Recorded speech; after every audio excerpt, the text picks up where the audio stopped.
원거리 통학 기획보도 오늘 마지막 시간입니다.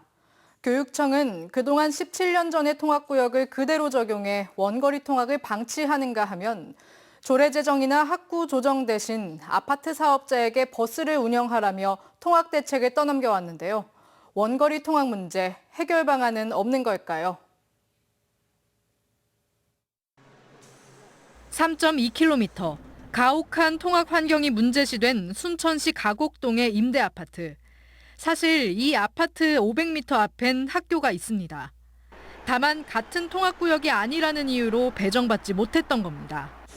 문제의 통학구역, 알고 보니 17년 전인 2006년 만들어진 기준이었습니다. 도시개발 계획은 계속 바뀌고 있고 인구는 유입되고 있는데 공교육은 20년 전 자료 가지고 공교육은 그 기간 동안 아무것도 안 하고 계셨던 거예요.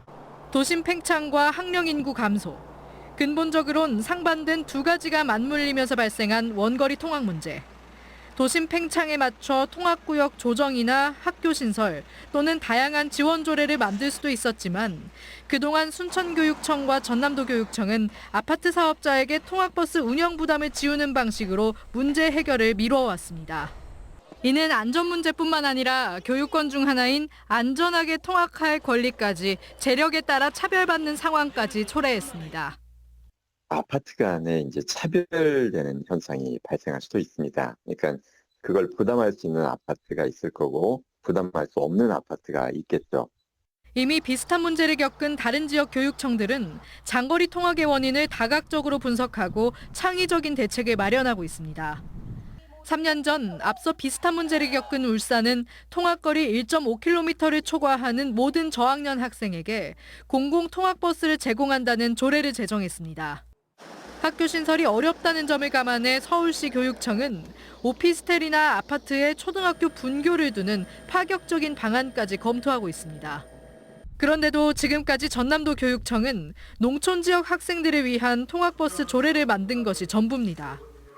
그나마 희망적인 건 보도 이후 이 같은 문제의식에 공감한 전남도 교육청이 도시 지역의 통학 대책을 마련하는 특별 전담 조직을 꾸리고 있다는 점입니다.